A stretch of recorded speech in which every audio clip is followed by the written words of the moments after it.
Mona phone হাতে নিয়ে চিন্তাগ্রস্ত চিত্তে বসে রইল। জ্যাকের কাছে ফোন দেওয়াতে কি মনে করল এই নিয়ে শঙ্কিত হল মোনা। মোনা ফোন দিয়েছে প্রিন্সেস সুস্থ হয়েছে কিনা তা জানতে। জ্যাক কি ভাবছে? মোনার এখন মনে হচ্ছে ফোন দেওয়া বোধহয় অনুচিত হয়েছে। মোনা যখন এমন সব চিন্তায় বিমগ্ন ছিল তখন ফোন বেজে উঠল। জ্যাক ফোন দিয়েছে। মোনা নিদারুণ এক অস্বস্তিপূর্ণ অবস্থায় পড়ল। প্রথমবার ফোন রিসিভ করল না, দ্বিতীয়বার কল দেওয়ার পর রিসিভ করল। ওপাশ থেকে জ্যাক মৃদু গলায় বলল, আজও কি পথ হারিয়েছেন মোনালিসা? মোনা হেসে ফেলে, প্রতিদিন কি মানুষ পথ হারায়? এরপর উত্তর আসতে কয়েক মুহূর্ত সময় লাগল। জ্যাক ওর কর্মচারীদের সাথে কথা বলায় ব্যস্ত হয়ে গেল। কিছু সময় এভাবে কেটে গেল। জ্যাক তাদের সাথে কথা বলা শেষ করে বলল, সরি, যা বলতেছিলাম। কি বলতেছিল জ্যাক বোধ হয় ভুলে গেছে। কিছুক্ষণ ভেবে মনে করে বলল, প্রতিদিন মানুষ পথ হারায় না, কিন্তু ভীতু রমণীরা হারায়। মোনা আবারও হেসে উঠে প্রত্যুত্তরে। জ্যাক বলে, ভিঞ্চি বোধ হয় আপনাই এঁকেছিল, কয়েক বছর পর আবার পৃথিবীতে ফিরে আসলেন। মোনা খাটের সম্মুখে থাকা ড্রেসিং টেবিলের দিকে তাকায়। তারপর আপন মনে হেসে দেখে আসলেই কি ওর হাসি সুন্দর? না, আর পাঁচটা মানুষের মতোই। নিজের হাসিতে তেমন কোনো বিশেষত্ব খুঁজে পেল না। আচ্ছা বলুন, প্রিন্সেস কেমন আছে? সুস্থ হয়েছে তো?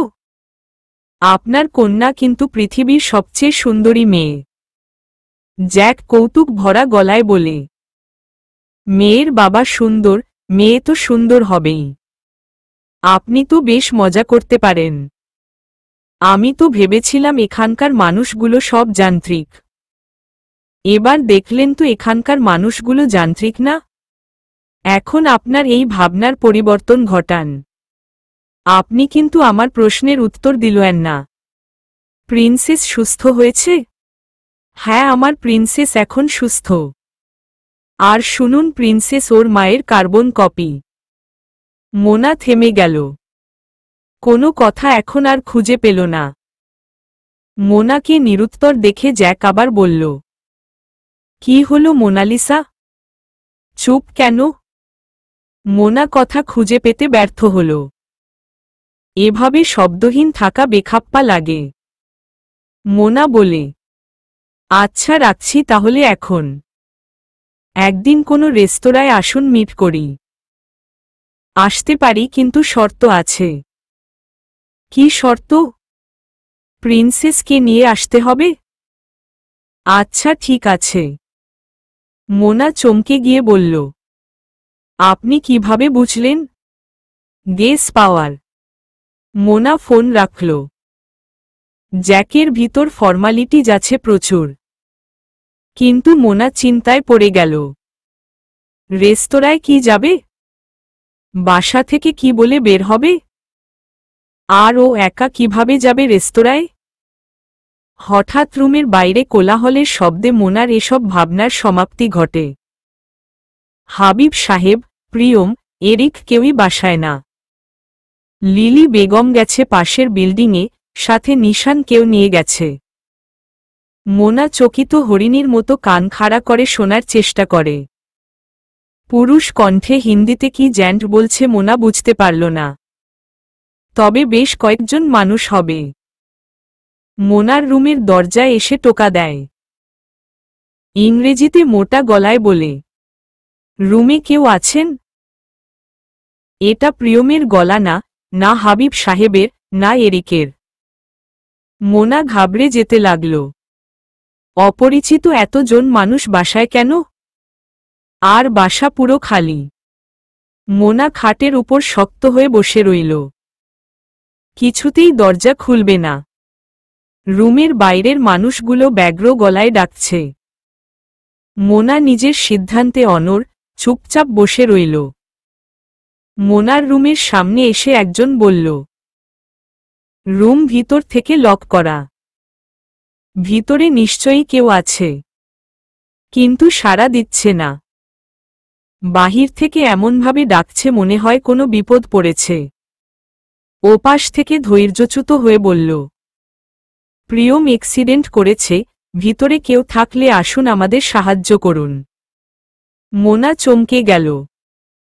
প্রিয়মের সাথে সম্পর্ক যতই মন্দ হোক তাই বলে অ্যাক্সিডেন্ট করলে মোনা খুশি হবে এমনটাও না।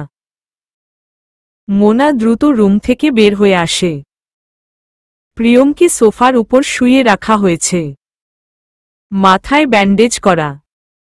মোনা কিছুটা আতকে উঠল। তিনটা ছেলে দাঁড়ানো। প্রিয়মের বন্ধু হয়তো। একজন বিরক্ত গলায় বলল, এতক্ষণ ধরে ডাকছি আপনাদের, অথচ রুম বন্ধ করে বসে আছেন। মোনা ইতস্তত বোধ করে বলল, ঘুমিয়েছিলাম। কিভাবে হয়েছে অ্যাক্সিডেন্ট? কেউই মোনার কথার উত্তর দিল না, উল্টো জিজ্ঞেস করল, আঙ্কেল, আন্টি, এরিক উনারা কোথায়? আপনি প্রিয়মের কাজিন? উনারা কেউই বাসায় না। হ্যাঁ কাজিন। শোয়ানোর মতো জায়গা পাচ্ছিলাম না, রুম সব কয়টা বাহির থেকে লক করা। আর আপনারটা ভিতর থেকে। মোনার রুমে নিয়ে প্রিয়মকে শোয়ানো হল। এতগুলো ছেলের ভিতর মোনা প্রচণ্ড অস্বস্তি বোধ করল। লিলি বেগম পাশের বিল্ডিংয়ে যাবে বলেছে। পাশে তো অনেক বিল্ডিং, মোনা কোনো বিল্ডিংয়ে খুঁজবে। মোনা এক কোণে দাঁড়িয়ে রইল। প্রিয়মের বন্ধুরা অনেকক্ষণ ছিল, মোনার দম বন্ধ হওয়ার জোগাড়। মোনাকে ইন্ডিকেট করে কি যেন বলেছে মোনা বুঝতে পারল না। জ্বরসর হয়ে দাঁড়িয়ে রইল। প্রিয়মের বন্ধুরা চলে যাওয়ার আগে বলল, ওর খেয়াল রেখেন। মোনা মাথা ঝাঁকিয়ে বলল, আচ্ছা। সবাই চলে যাওয়ার পর মোনা দোটানায় পড়ে গেল। প্রিয়মের পাশে বসবে? কিছু জিজ্ঞেস করবে? মোনার দারুণ অস্বস্তি লাগছে। প্রিয়ম ক্ষীণ গলায় বলল, মোনা। প্রিয়মের কথা বলতে কষ্ট হচ্ছে বোধ হয়। মোনা গিয়ে প্রিয়মের মাথার কাছে বসল। মেডিসিন নিয়েছেন? হু। প্রচণ্ড মাথা ব্যথা করছে, কথা বলতে তীব্র কষ্ট হচ্ছে। আম্মু আব্বু, এরিক কোথায়? কেউই বাসায় না। প্রিয়ম ব্যথাতুর মুখে ভ্রু কুঁচকে চোখ বুজে রইল। মোনা দেখল প্রিয়মের পা কেটে জখম হয়েছে অনেকখানি। হাতের কনুইয়ের কাছে ও কেটে গেছে খানিকটা। চোখের উপরে থেতলে গেছে অনেকখানি। প্রিয়মকে এত কাছ থেকে মোনা দেখেনি আর কখনো। প্রিয়ম আবার বলে, মোনা। হুম। মাথাটা একটু টিপে দেও। ব্যথায় ফেটে যাবে মনে হচ্ছে। মেডিসিন নিয়েছি তাও কমছে না। মোনা বিব্রতকর অবস্থায় পড়ে গেল। অনেকক্ষণ চুপ করে বসে রইল দ্বিধা ভরা মনে। কি হল? দিবে না? মোনা প্রিয়মের মাথায় হাত দিতে গিয়েও থেমে যাচ্ছে। দ্বিধান্বিত মনে আস্তে আস্তে চুল টেনে দিচ্ছে। কিছুক্ষণ পর মোনা দেখল ঘুমিয়ে গেছে প্রিয়ম। মোনার এতক্ষণ হাঁসফাঁস অবস্থা হয়েছিল। এতক্ষণে যেন স্বস্তি পেল। মোনা রুম থেকে বের হয়ে বাসার গেটের কাছে গেল লিলি বেগমের খোঁজে। মোনা দেখল লিলি বেগম নিশানকে নিয়ে আসছে বাসার দিকে। নিশানের হাতে আইসক্রিম। নিশান হাসছে, আর লিলি বেগম কি যেন বলছে। নিশানের মুখটা খুব হাস্যোজ্জ্বল মনে হল। তোকে তো কত করে বলেছিলাম গেলি না। নিশানকে নিয়ে কত জায়গায় ঘুরে আসলাম, কত কি খেলাম। মোনা ফ্যাকাশে মুখে দাঁড়িয়ে রইল, কিছুটা গম্ভীর ভাব চেহারায়। লিলি বেগম মোনার দিকে তাকিয়ে বাসার ভেতর ঢুকতে ঢুকতে বলল, মোনা মন খারাপ তোর? প্রিয়ম তোকে কিছু বলেছে? ও বাসায় এসেছে? না খালা, প্রিয়ম ভাই অ্যাক্সিডেন্ট করেছে। লিলি বেগম আতকে উঠল। মুখটা মুহূর্তেই পাণ্ডুবর্ণ ধারণ করল। প্রচণ্ড ভয়বিহ্বল গলায় বলল, কি বললি? প্রিয়মের কি হয়েছে? প্রিয়ম ঠিক আছে তো? ওর কিছু হয়নি তো? প্রিয়ম কোথায়? খালা ভয় পেও না, তেমন কিছু হয়নি, উনি বাসায়। লিলি বেগম উদ্ভ্রান্তের মতো বাসায় ঢুকল। প্রিয়মের কাছে গিয়েই কেঁদে উঠল। সন্তান যত অবাধ্য হোক না কেউ, মায়েরা কখনো সন্তানদের ঘৃণা করতে পারে না। মোনা রুম থেকে বের হয়ে গেল।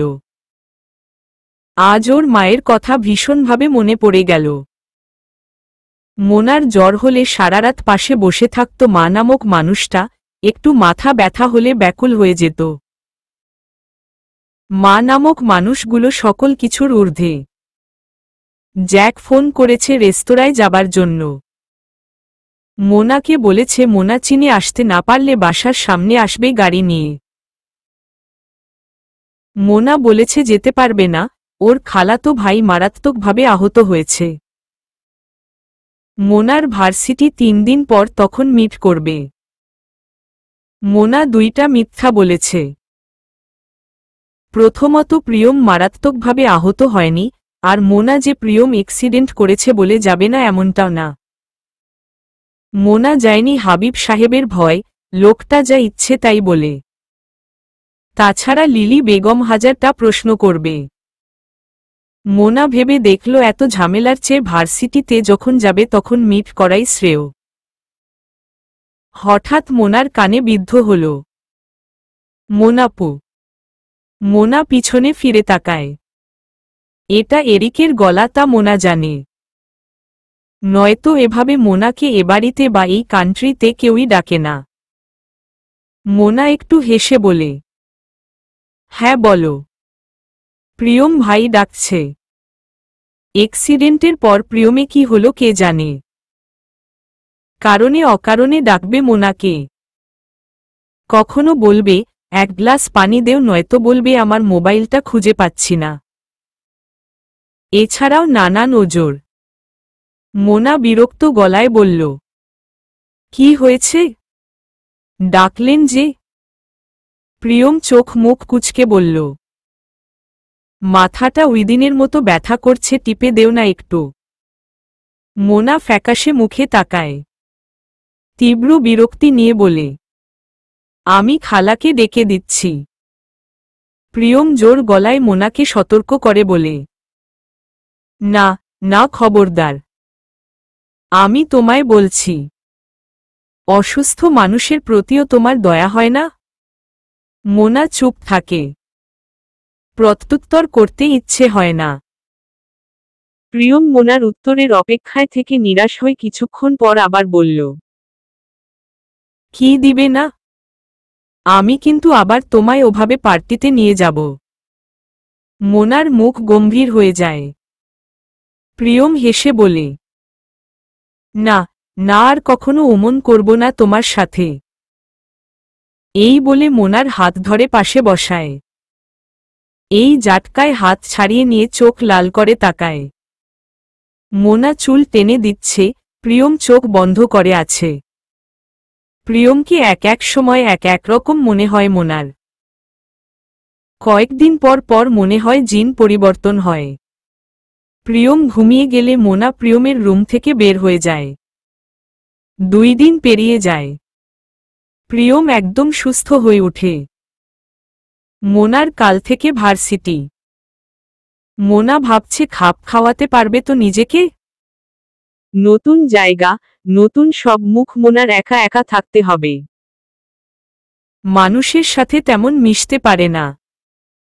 রাতে খাওয়া দাওয়া সেরে শুয়ে পড়ল মোনা। আজ একটু তাড়াতাড়ি ঘুমাবে ভেবেছে। রাত জাগতে জাগতে চোখের নিচে কালি জমে গেছে। এত দুঃখ বিলাস করে কি হবে? দুঃখ কি প্রশমিত হবে? হবে না মোনা জানে। তবুও অতীতের কথা ভুলতে পারছে না। মোনার অতীত বিবর্ণ হয় না, প্রতিনিয়ত যেন আরো রঙিন হয়। মোনার বুক চিরে দীর্ঘ নিঃশ্বাস বেরিয়ে আসতে চাচ্ছে। দুঃখকে প্রশ্রয় দিতে নেই, লাই পেয়ে বসে। মোনা আজ তাড়াতাড়ি ঘুমিয়ে যায়। ঘুমের অতলে তলিয়ে যায়। ঘুমের মাঝে মোনার মনে হলো দুইটা হাত মোনার শরীরে বিচরণ করছে। নিশান প্রায় ঘুমের ভিতর মোনার শরীরে হাত পা তুলে দেয়। এটা নিশানের হাত না, এটা পুরুষ্ঠ হাত, নোংরা স্পর্শ। মোনা যেন জমে বরফ হয়ে গেল। মোনা চিৎকার করতে চাচ্ছে কিন্তু পারছে না। ভয়, আতঙ্ক মোনার গলা রোধ করে রেখেছে। মোনা আস্তে চোখ খুলে, একটা মুখ ওর চোখের সামনে আবছা বোঝা যাচ্ছে। মোনা দিশেহারা চিৎকার করে উঠে, চাপা একটা চিৎকার। তীক্ষ্ণ আর্তনাদের মতো একটা শব্দ বেরিয়ে আসে। লোকটা মোনার মুখ চেপে ধরে। মোনার শরীরের সব শক্তি যেন ফুরিয়ে গেছে। অবশিষ্ট ক্ষীণ শক্তিটুকু দিয়ে মোনা লোকটার বুকের উপর লাথি দিতেই প্রচণ্ড ব্যথায় মোনার মুখ থেকে হাত সরিয়ে নেয়। মোনা রুম থেকে তড়িৎ বেগে প্রাণপণে কাঁপা কাঁপা পায়ে বেরিয়ে যায়। জানালার ফাঁক দিয়ে আসা আলোতে মোনা স্পষ্ট লোকটার মুখ দেখেছে। বাসার সবাই সজাগ হয়ে যাবে মোনার চিৎকারে, এই ভেবে লোকটা চোরের মতো বের হয়ে যায় রুম থেকে। মোনা রুমে ঢুকে লাইট অন করে দুর্বল হাতে। রাতে দরজা আটকাতে ভুলে গিয়েছিল। মোনা এলোমেলো পায়ে গিয়ে দরজা আটকিয়ে কাঁপতে কাঁপতে ফ্লোরে বসে পড়ে। কোনো চিৎকার দেয় না মোনা। মুখে ওড়না গুজে অসহায়ের মতো কাঁদছে। মোনার শ্বাস বন্ধ হয়ে আসছে। মোনা কিছু ভাবতে পারছে না, মোনার ভাবনা শক্তি অবশ হয়ে গেছে যেন। মোনার মর্মদেশ জুড়ে তীব্র যন্ত্রণা হচ্ছে। শরীরের প্রতিটি শিরা উপশিরায় আতঙ্ক, ভয়, লজ্জা অনুভূত হচ্ছে।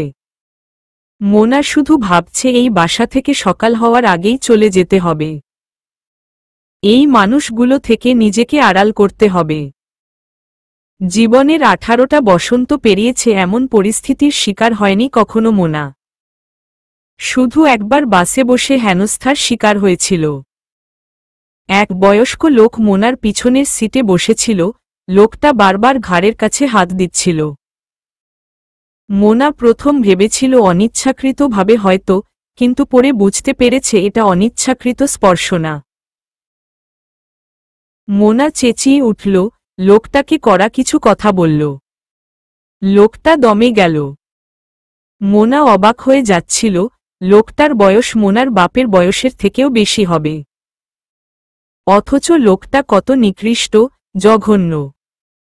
আমরা নারী, আমাদের অনেক কিছু বুঝে সহ্য করতে হয়। ধর্ষিতা হলেও সমাজের কাছে বলা যায় না। অথচ ধর্ষক বুক ফুলিয়ে থাকে। আমাদের সমাজ ব্যবস্থা, সমাজের মানুষের দৃষ্টিভঙ্গি এসবের জন্য দায়ী। মোনা সারারাত মুখে ওড়না গুজে কেঁদেছে, আবার কখনো তীব্র কষ্টে চাপা চিৎকার দিয়েছে, আর্তনাদ করেছে। মোনার কাছে প্রতিটি মুহূর্ত ঘণ্টাসম মনে হয়েছে, আজ যেন সকাল হতে খুব বেশি সময় লাগছে।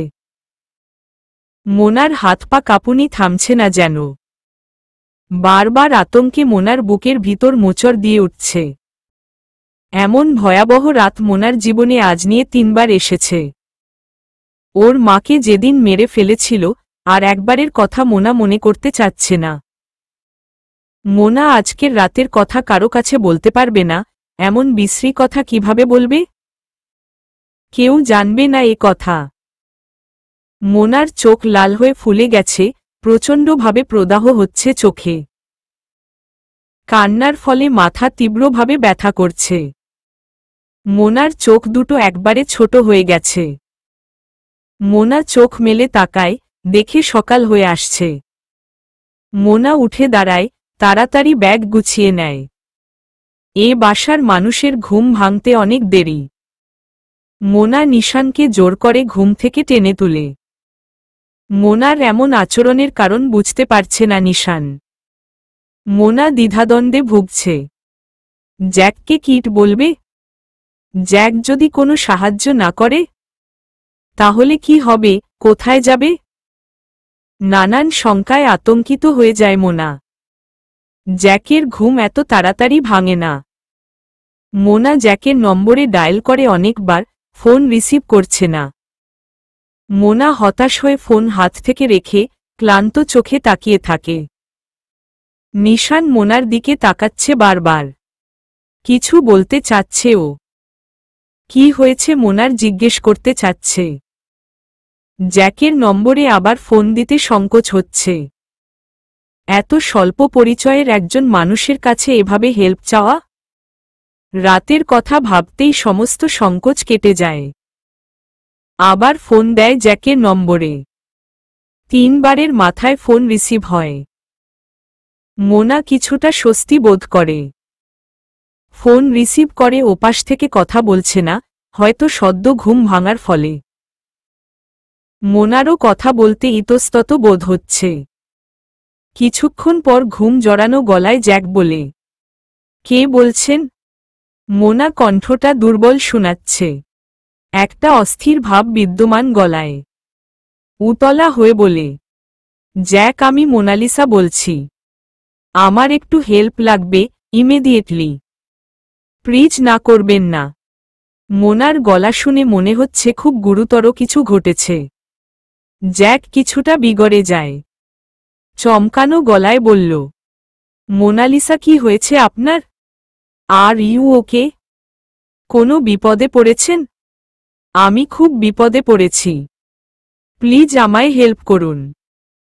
মোনার ঘাবড়ে যাওয়া গলা শুনে জ্যাক তোড়াক করে বিছানা ছাড়ে। জিজ্ঞেস করে, পথ হারিয়েছেন? না, বাসা হারিয়েছি। আপনি কোথায় আছেন? বলুন আমায়। আমি আসছি। আপনি এত নার্ভাস হবেন না। অ্যাড্রেস দিন। এতটা ক্লেশ, পীড়া কিংবা আতঙ্কের মাঝেও মোনা ভরসা পেল। ওই দিন যে বাসায় আপনি পৌঁছে দিয়েছিলেন, ওই বাসার কাছাকাছি আসুন। বাসার সামনে আসতে হবে না। জ্যাক তাড়াহুড়ো গলায় বলে, আসছি, আসছি। ওয়েট। মোনা এক মুহূর্ত নষ্ট না করে নিশানকে নিয়ে বাসা থেকে বের হয়ে গেল। গেট থেকে বেরুতেই দেখে একটু দূরে জ্যাক গাড়ি নিয়ে দাঁড়িয়ে আছে। মোনা ভরসা পেল, আস্থা পেল। দ্রুত পায়ে জ্যাকের কাছে গেল। জ্যাক ভ্রু কুঁচকে তাকালো মোনার দিকে। মোনার হাল দেখে বলল, এ কি অবস্থা? কি হয়েছে আপনার? কোনো সমস্যা হয়েছে? মোনা এসবের জবাব না দিয়ে বলল, একটা উপকার করতে পারবেন? থাকার জন্য আমায় একটা বাসার ব্যবস্থা করে দিন। আমি বিপদে পড়েছি খুব। বিপদের কথা পড়ে শুনব। গাড়িতে উঠুন। আগে আমার বাসায় চলুন। আরে আমি তো আছি, এত অস্থির কেন হচ্ছেন? জ্যাক নিশানের দিকে তাকালো জিজ্ঞাসু দৃষ্টিতে। মোনা নিস্তেজ গলায় বলল, আমার ভাই। জ্যাক ফের নিশানের দিকে তাকিয়ে এক চিলতে হাসি দিল। মোনা ক্লান্ত শরীর নিয়ে গাড়িতে উঠল। জ্যাক গাড়ি স্টার্ট করল। মোনা ফ্যাকাশে মুখে বসে থাকে। আজ ভার্সিটিতে যাওয়ার কথা ছিল। জীবনের ঘোর ঘুরতে এক মুহূর্তও লাগে না। মোনা ক্ষীণ নিঃশ্বাস ফেলছে। মোনা জ্যাকের দিকে তাকিয়ে নিরুপায় হয়ে বলল, একটা বাসায় ব্যবস্থা করে দিতে পারবেন না? আর একটা পার্ট টাইম জব। আপনি তো এখানকার পরিচিত। প্রত্যুত্তরে জ্যাক হাসল। কিছুক্ষণ পর বলল, একটা কথা বলুন তো, সত্যি করে, আপনি সাথে আসলে কি হয়েছে? ওই দিন রাতে কি হয়েছিল? আর আজকেও বাকি হয়েছে? আমার উপর ভরসা রাখুন। সব সমস্যার সমাধান করে দিব। মোনা জ্যাকের দিকে নিঃসার দৃষ্টিতে তাকাল। জ্যাক বলল, আচ্ছা থাক, বাসায় গিয়ে শুনব। মোনা কিছুক্ষণ চুপ হয়ে থাকল। মাথায় নানা রকমের চিন্তা ঘোরপাক খাচ্ছে। মোনা অসহ্য হয়ে যাচ্ছে। জ্যাকের দিকে তাকিয়ে উদ্বিগ্ন হয়ে আবার বলল, জ্যাক বললেন না তো হেল্প করবেন? যদি না করি তাহলে কোথায় যাবেন বলুন তো? মোনার গলা ধরে আসছে। জ্যাক হেল্প না করলে কোথায় যাবে? মোনা আতঙ্কিত হয়ে যায়। প্রসন্ন হয়ে মন্থর গলায় বলল, বাংলাদেশ ফিরে দিতে হবে। জ্যাক বাসার কাছে এসে গাড়ি থামাল। মোনা আর নিশানকে গাড়ি থেকে নামতে বলল। নিশান বিরক্ত হয়ে মোনার মুখের দিকে তাকাচ্ছে। মোনা নিশানকে নিয়ে জ্যাকের পিছনে পিছনে গেল। রুম তো চিনেন নাকি? রুমে যান, রেস্ট নিন। সব কথা পড়ে শুনছি। মোনা নিশানকে নিয়ে রুমে গেল। মোনার ভয় যে পুরোপুরি কমে গেছে তাও না। মোনা অনিশ্চয়তায় ভুগছে। শুধু ভাবছে এই গল্পে শেষ কথায়। জীবনটা দিন দিন জটিল হয়ে যাচ্ছে। জটিল ধাঁধায় পড়ল মোনা। মোনা রুমে এসে খাটে বসল। জ্যাক কি আসলেই এত ভালো মানুষ? নাকি এই রূপের পিছনে অন্য রূপ আছে? মোনা জীবনে এত সব বিপদে পড়েছে যে মানুষকে বিশ্বাস করতে কষ্ট হয় খুব। জ্যাক যদি জিজ্ঞেস করে কি বিপদে পড়েছে তাহলে কি বলবে? এসব কিছুতেই বলা যাবে না। বিচিত্র রকমের চিন্তাভাবনায় প্রিন্সেসের কথা জিজ্ঞাসা করতে ভুলে গেছে মোনা। লিলি বেগম 10টার দিকে ঘুম থেকে উঠে। মোনা তো এত বেলা পর্যন্ত ঘুমায় না। লিলি বেগম মোনার রুমে গেল। মোনা, নিশান কেউ নেই রুমে। লিলি বেগম ছাদে গেল, পুরো বাড়িতে খুঁজল। কোথায়ও দেখল না। বাসার বাইরে তো কখনো যায় না ওরা। লিলি বেগম প্রিয়মের রুমে গেল দ্রুত। প্রিয়ম ঘুমাচ্ছে। প্রিয়মকে ঘুম থেকে তুলে চিন্তিত মুখে জিজ্ঞাসা করল, মোনা কোথায়? নিশান কোথায়? ওদের তো দেখছি না। হঠাৎ ঘুম ভাঙার কারণে প্রিয়ম কিছুই বুঝতে পারল না। ঘুম ঘুম চোখে তাকিয়ে রইল লিলি বেগমের দিকে কিছুক্ষণ। বিরক্ত ভরা গলায় বলল, আম্মু, কি শুরু করলে সকাল সকাল? আমি বলবো কিভাবে? প্রিয়ম আবার ঘুমানোর জন্য চোখ বুজে। লিলি বেগম চিৎকার করে উঠে, নিশান আর মোনাকে কোথায়ও দেখছি না। আর তুই বলছিস জানিস না? কোথায় নিয়ে গেছিস ওদের বল? প্রিয়ম চোখ খুলে হতাশ ভঙ্গিতে তাকায় লিলি বেগমের দিকে। ঘুমে প্রিয়মের চোখ আবার লেগে আসছে। ঘুমে জরাগ্রস্ত মস্তিষ্কে লিলি বেগমের কথা যেন বুঝতে পারল না।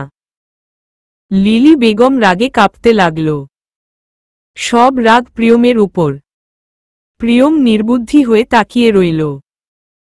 প্রাণপণে বুঝানোর চেষ্টা করছে ও কিছু জানে না। লিলি বেগম প্রিয়মের কথা মানতে নারাজ। ওরা কোথায় যাবে? ওদের কি করছিস তুই? আম্মু, একটু বুঝার চেষ্টা করো, আমি কিছু জানি না। আমার সাথে সারাদিন চেঁচালেও আমি কি বলতে পারবো? চেঁচামেচিতে এরিকের ঘুম ভেঙে গেল। বিরক্ত হয়ে বিছানা ছাড়ল। আজকাল একটার পর একটা দাঙ্গা লেগেই থাকে বাসায়। এরিক এসব নিয়ে কিছু বলে মনে মনে তীব্র বিরক্ত হয়। আম্মু, কি হয়েছে? এত চিৎকার চেঁচামেচি কিসের? নিশান আর মোনাকে কোথায়ও দেখছি না। তুই দেখেছিস ওদের? তুমি এত হাইপার হচ্ছ কেন? মোনাপু কি ছোট যে হারিয়ে যাবে? হয়তো কোথায়ও গেছে। লিলি বেগম চিন্তিত মুখে বলল, না না, ওরা বাসা থেকে বের হয় না। রিল্যাক্স আম্মু। এতদিন বের হয়নি তাই বলে আজও বের হবে না? Think positive. এরিকের কথাটা কিছুটা যুক্তিসঙ্গত মনে হল লিলি বেগমের কাছে। এরিক আবার বলল, আমরা ঘুমিয়েছি তাই হয়তো ডাকে না। অপেক্ষা করো, এসে যাবে ওরা। এরিকের দিকে প্রিয়ম হতাশ ভঙ্গিতে তাকাল। দীর্ঘ একটা নিঃশ্বাস ফেলে বলল, এই কথাটা আম্মুকে এতক্ষণ ধরে বোঝানোর চেষ্টা করছি, কিন্তু আম্মু বলছে আমি নাকি ওদের খুন করে ফেলেছি। এরিক হেসে বলল, ব্রাদার, তুমি তো গুছিয়ে কথা বলতে পারো না। পেঁচিয়ে ঘুরিয়ে কথা বলো, যা বুঝা আম্মুর পক্ষে দুষ্কর। প্রিয়মের সরল স্বীকারোক্তি। এটা অবশ্য ঠিক। এরিক হাই তুলে বলল। আমার ঘুমটা ভাঙল অযথা। এরিক নিজের রুমে চলে যায়। অনেক রাতে ঘুমিয়েছে এরিক, চোখ জ্বলছে, প্রদাহ হচ্ছে। রুমে গিয়ে আবার ঘুমিয়ে পড়ে। লিলি বেগম চিন্তাগ্রস্ত চিত্তে বসে রইল। প্রিয়ম ল্যাপটপ অন করে নিজের কাজে ব্যস্ত হয়ে যায়। মোনা আর নিশান রুমে অনেকক্ষণ যাবৎ বসে রইল। বাসাটা একদম নীরব, কোলাহল মুক্ত। নিজের নিঃশ্বাসের শব্দও শোনা যায়। জ্যাক কোথায় গেল? ওদের রুমে একবারও আসলো না। জ্যাক কি বিরক্ত হয়েছে? জ্যাকের আচরণ দেখে মনে হয়নি যে বিরক্ত হয়েছে। আবার হতেও পারে, হয়তো প্রকাশ করছে না। নিশান ছটফট করছে, এ বাসায় থাকতে চাচ্ছে না। মোনার কাছে জিজ্ঞেস করছে এ বাসায় কেন আসছে। মোনা জবাব না দিয়ে উদাস মনে বসে রইল। পৃথিবীতে কি ওদের মতো নিঃসঙ্গ মানুষ আর আছে? হয়তোবা আছে, হয়তোবা নেই। একটু পর জ্যাক আসল। কোলে প্রিন্সেস। মোনা জ্যাককে দেখে দ্রুত উঠে বসল। প্রিন্সেস হাসছে, বাচ্চাটার হাসি এত সুন্দর। এই মেয়েটা এত অতিমাত্রায় সুন্দর কেন? জ্যাক চেয়ার টেনে বসে বলল। মোনালিসা, আপনি কিন্তু প্রিন্সেসের কথা একবারও জিজ্ঞেস করেননি। মোনা অপ্রস্তুতভাবে হাসল। বলল, এক্সুয়ালি আমি খুব নার্ভাস ছিলাম। তা আপনায় দেখেই বুঝেছি। মোনা হাত বাড়িয়ে প্রিন্সেসকে কোলে নিল। মোনার কোলে এসে যেন উৎফুল্ল হয়ে পড়ল প্রিন্সেস, ঠোঁট বাঁকিয়ে হাসছে শুধু। জ্যাক নিশানের দিকে তাকিয়ে বলল, আপনার ভাই কথা বলতে পারে না, রাইট? হুম। প্রিন্সেস হাত পা নাড়িয়ে দুষ্টুমি করছে।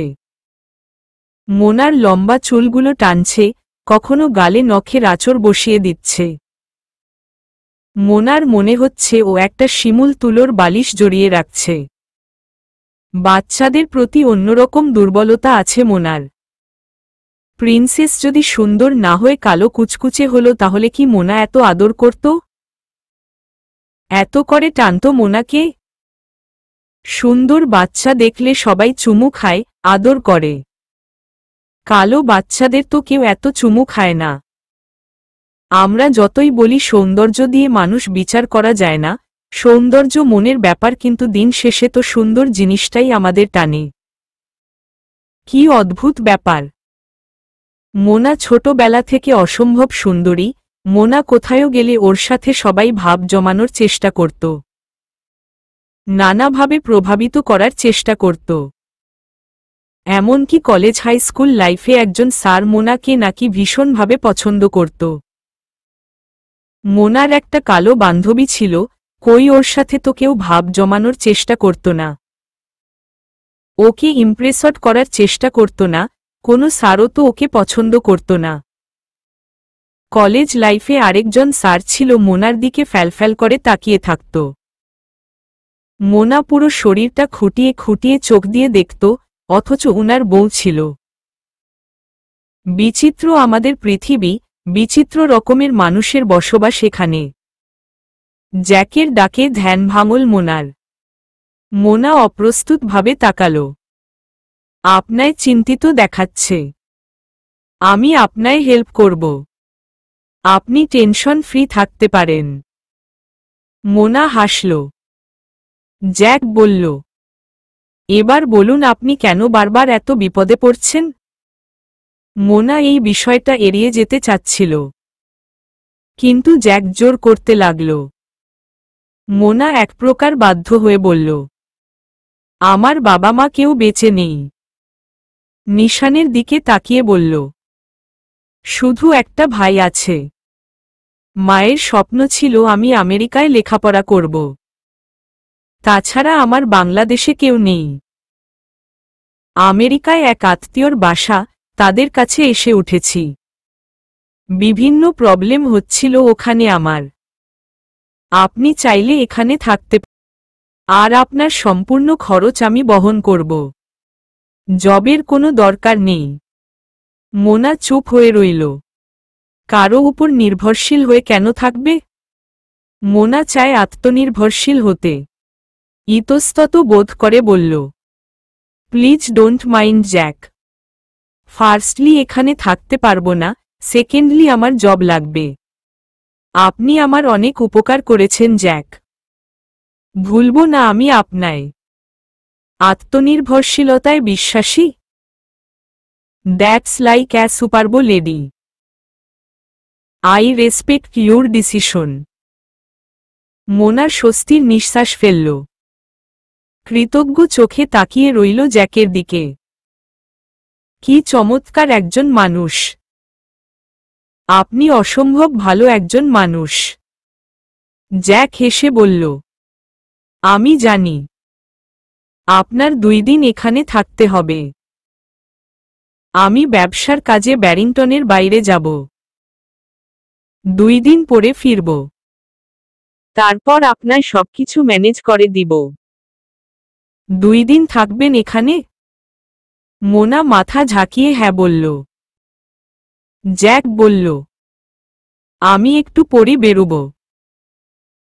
আপনাদের জন্য বাঙালি রেস্তোরাঁ থেকে খাবার এনে দিবে।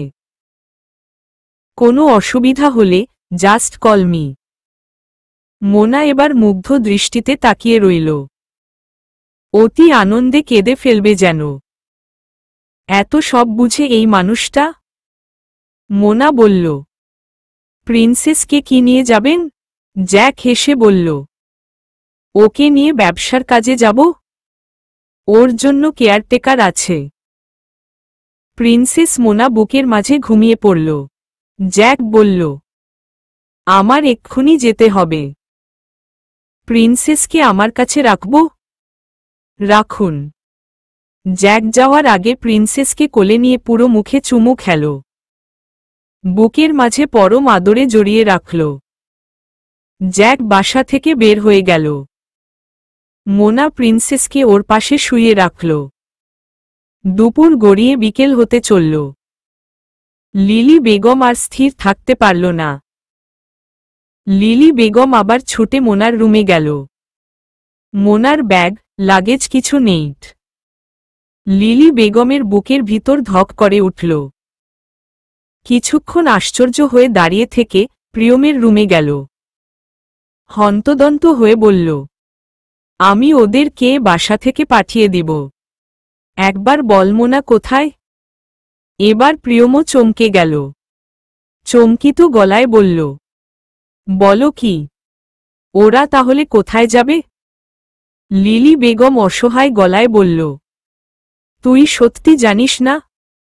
লিলি বেগম এবার আতঙ্ক ত্রাসিত হয়ে কেঁদে ফেলে। লিলি বেগমের কান্নার শব্দ পেয়ে এরিক, হাবিব সাহেব দুজনই আসল। লিলি বেগম এরিকের দিকে তাকিয়ে বলল, মোনার ব্যাগ, লাগেজ কিছুই নেই রুমে। বলো কি? ওরা কোথায় যাবে? হাবিব সাহেব বিরক্ত হয়ে বলল, দেখো কোনো ছেলের সাথে ভেগেছে। লিলি বেগম রাগে চিৎকার করে উঠল। হাবিব সাহেব দ্বিগুণ রাগ দেখিয়ে বলল, দেখো আমাদের টাকা পয়সা নিয়ে পালিয়েছে কিনা? তোমার গহনাগাটি সব আছে? লিলি বেগম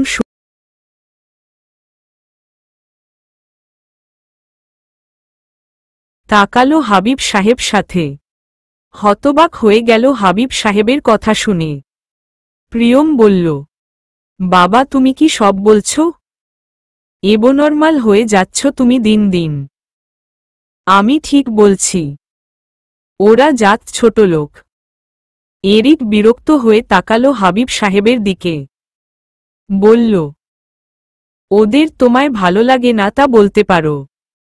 এর জন্য এসব বলবে? হাবিব সাহেব চোখ লাল করে তাকিয়ে বলল, মাছেলেরা তো দেখছি সব এক জোট হয়েছে। হাবিব সাহেব প্রিয়ম আর এরিকের দিকে তাকিয়ে আবার বলল, তোদের দুইজনের মাথা খেয়েছে ওই মেয়ে? এত দরদ উথলে উঠছে।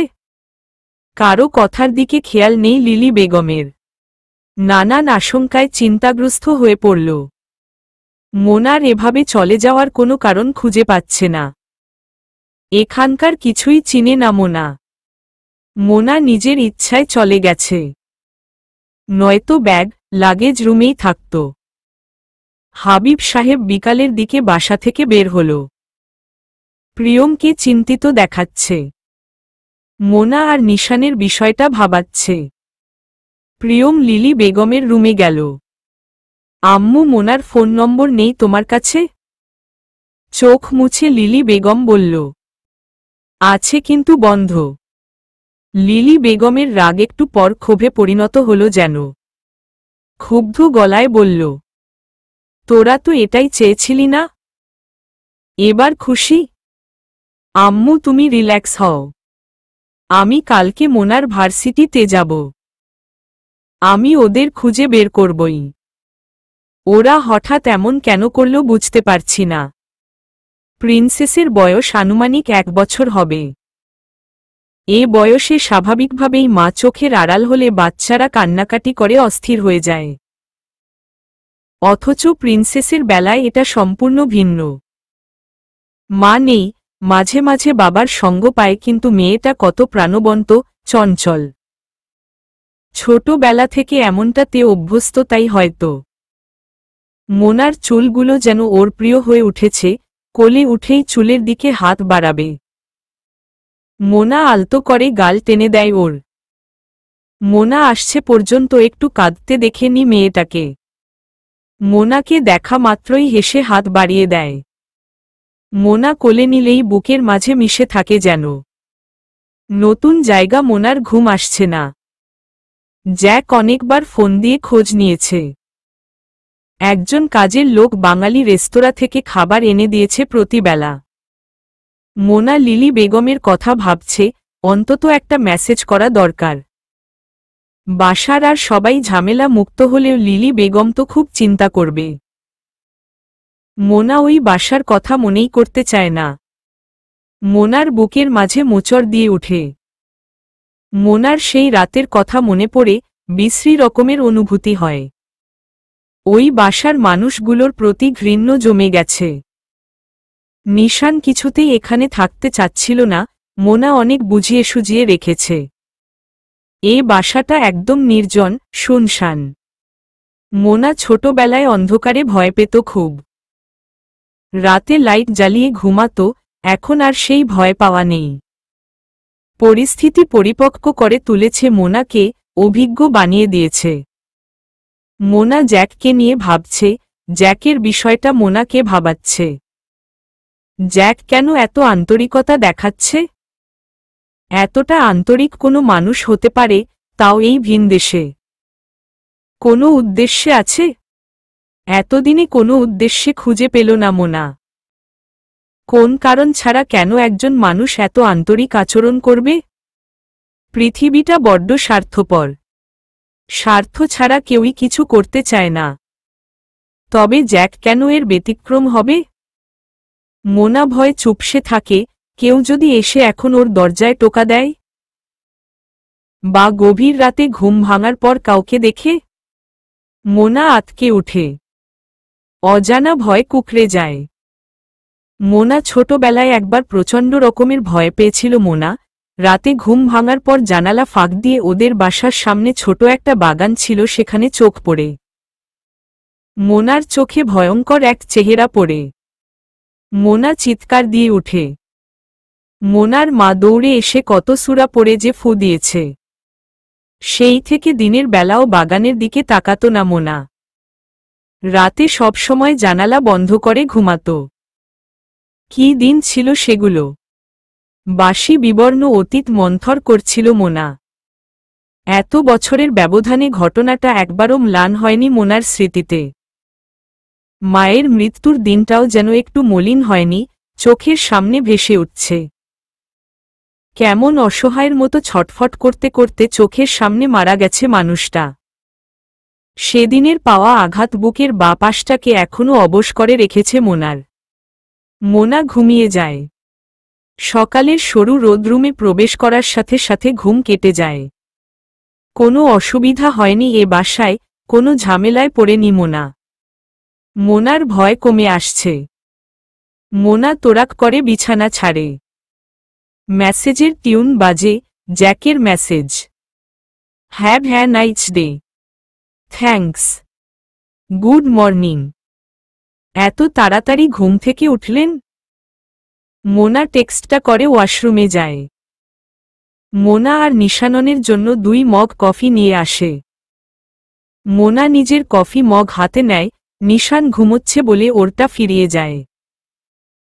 কফির মগে চুমুক দিতে দিতে মোনা প্রিন্সেসের রুমে যায়। প্রিন্সেসের অভ্যাস একদম জ্যাকের মতো, ঘুম ভাঙতে ভাঙতে 10টা-11টা বেজে যায়। মোনা ওর পাশে বসে, ঝুঁকে পড়ে ওর গালে চুমু খায়। মোনা সিম কার্ড চেঞ্জ করে ফেলেছে, লিলি বেগম হয়তো বারবার ফোন দিচ্ছে। লিলি বেগমের কান্না দেখে বিরক্তিতে লিলি বেগমের দিকে সরু চোখে তাকায় হাবিব সাহেব। হাবিব সাহেবকে অসহ্য লাগে আজকাল, আগের থেকে খুব বেশি অসহ্য। প্রিয়ম, এরিক আশেপাশে খুঁজেছে ওদের, কোথায়ও পায়নি। প্রিয়মের কপালে চিন্তার ভাঁজ। কোথায় যাবে ওরা? প্রিয়ম ওর ফোনটা হাতে নেয়। একটু পর পর ডায়াল করে মোনার ফোনে। মোনাকে খুব মিস করছে প্রিয়ম। প্রিয়ম কখনো চায়নি ওরা বাসা থেকে চলে যাবে বা কিছু।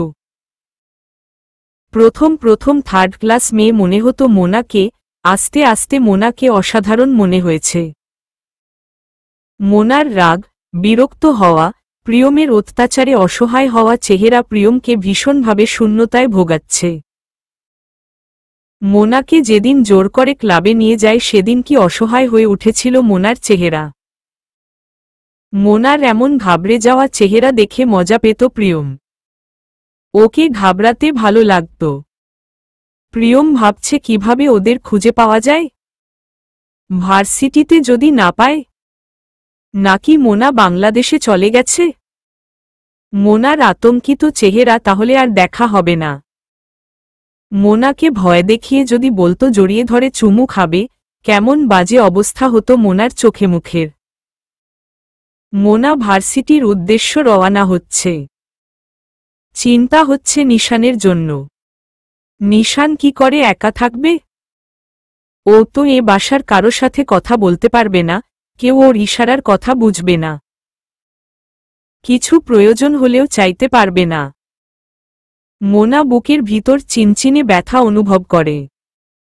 মোনার রেডি শেষ হওয়ার আগেই একজন এসে জিজ্ঞেস করল, ম্যাম কখন বের হবেন?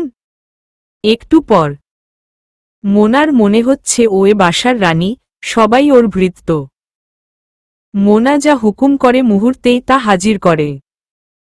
বারবার জিজ্ঞেস করে কোনো অসুবিধা হচ্ছে। মোনা জানে এগুলো সব জ্যাকের হুকুমে করছে। জ্যাকের কাছ থেকে মোনা এত কিছু আশা করেনি। মোনা চমকে যায় জ্যাকের কথা ভেবে, এত ভালো মানুষ কি আদৌ কেউ হয়? মোনা নিশানের কপালে চুমু খায়। রুমে চুপচাপ বসে থাকতে বলে। নিশান প্রচণ্ড মন খারাপ করে মাথা ঝাঁকায়। চোখ ছলছল করে যেন কেঁদে ফেলবে। লিলি বেগমের কাছে থাকলে হয়তো এমন করত না, এখানে তো সব অপরিচিত। দেখো না প্রিন্সেস কত ছোট, ও তো একা থাকে। তুমি তো ওর থেকে বড়। তুমি প্রিন্সেসের রুমে গিয়ে ওকে কোলে নিবে। প্রিন্সেস কত কিউট দেখছো। তোমার মন ভালো লাগবে। মোনা বেরিয়ে পড়ে গাড়ি চলতে শুরু করল। মোনা ভাবছে জ্যাক না থাকলে কত অসুবিধায় পড়তে হতো। হয়তো বাংলাদেশেই ফিরে যেতে হতো। ভার্সিটির সামনে এসে গাড়ি থামল। মোনার নার্ভাস লাগতে শুরু করল। গাড়ি থেকে বের হয়ে তাকিয়ে রইল ভার্সিটির দিকে উদাস মনে। এখানে কিভাবে খাপ খাওয়াবে নিজেকে? সব নতুন মুখ, এদের কাউকে আর কখনো দেখেনি। সবাই সবার মতো আড্ডা দিচ্ছে, খাচ্ছে, হেঁটে বেড়াচ্ছে। মোনা মন খারাপ করে এদিক ওদিক তাকাতে লাগল। এত মানুষের ভিতরও নিজেকে পৃথিবীর সবচেয়ে নিঃসঙ্গ মনে হচ্ছে। যে একা সে একাই, হাজার মানুষের ভিড়ের মাঝেও সে একা। ক্লাসেও কারো সাথে পরিচিত হতে পারল না, চুপচাপ বসে রইল। মোনার মতো অনেকেই চুপচাপ বসে আছে, ওরাও হয়তো অন্য দেশ থেকে এসেছে। কারো সাথেই পরিচিত হতে পারল না। মানুষের সাথে মিশতে পারাও একটা গুণ, যা মোনা রপ্ত করতে পারেনি। টিচার আসছে, লেকচার দিচ্ছে, আবার চলে যাচ্ছে। মোনার পড়া বুঝতে মোটামুটি সমস্যাই হচ্ছে। কয়েকটা বোরিং ঘন্টা কাটালো মোনা। মোনার মনে হচ্ছে এখানে ওর পড়া সম্ভব না। মোনার কান্না আসছে। ভার্সিটি ছুটি হওয়ার পর ফ্যাকাশে মুখে মোনা বেরিয়ে পড়ে। মোনা সামনের দিকে তাকাতেই চমকে যায় প্রচণ্ডভাবে। প্রিয়ম দাঁড়িয়ে আছে। প্রিয়ম কি ওকে খুঁজতে এসেছে? প্রিয়মের চোখাচোখি হতেই মোনা চোখ নামিয়ে নেয়। প্রিয়ম ঠোঁট প্রশস্ত করে মোনাকে ডাকে। মোনা মাথা নিচু করে দাঁড়ায় প্রিয়মের সামনে। প্রিয়ম উদ্বিগ্ন হয়ে পড়ে। মোনা, তুমি বাসা থেকে না বলে চলে এসেছ কেন? আরে কি আজব ব্যাপার! তুমি না বলে চলে এসেছ আর সব দোষ পড়ল আমার ঘাড়ে। প্রিয়ম মোনার হাত ধরে ঝাঁকি দিয়ে উদ্গ্রীব হয়ে বলল, এই মেয়ে, তুমি এখানকার কি চিনো? কোথায় থাকো তুমি? কথা বলছো না কেন? মোনা সহজ গলায় বলল, এখানে আমার এক ফ্রেন্ডের বড় বোন থাকে, উনারা আমায় একটা বাসার ব্যবস্থা করে দিয়েছে। কেন, আমাদের বাসায় কি প্রবলেম ছিল? তোমার কি কমন সেন্স নেই? তোমার জন্য বাসার সবাই টেনশন করবে, তোমার এই চিন্তা মাথায় আসেনি? আপনাদের বাসায় অনেক প্রবলেম ছিল। ওটা বাসা না, ওটা নরক। আর শুধু খালা টেনশন করবে, আর কেউ না। প্রিয়ম রাগ মিশ্রিত গলায় বলে, তুমি কি বুঝতে পারছো তুমি এবনর্মাল বিহেভ করছো? প্রিয়ম একটু থেমে বলে, আচ্ছা মানছি, আমি তোমার সাথে প্রথম দিকে অন্যায় করেছি। কিন্তু আমি তো এখন তোমার সাথে অনাকাঙ্ক্ষিত কোনো আচরণ করছি না। তবুও কেন তুমি এমন করছো? আমার যেতে হবে। প্রিয়ম মোনার হাত চেপে ধরে।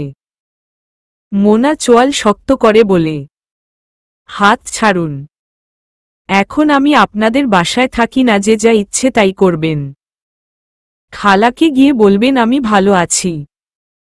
মোনা, তুমি কিন্তু বাড়াবাড়ি করছো। তুমি বাসায় চলো। অপ্রাসঙ্গিক কথা বলেন না। আমি বাসা নিয়েছি। তোমার বাসার অ্যাড্রেস দেও, ফোন নম্বর দেও। মোনা এক ঝটকায় হাত ছাড়িয়ে নিয়ে গাড়িতে উঠে পড়ে। প্রিয়ম হতভম্ব হয়ে দাঁড়িয়ে রইল।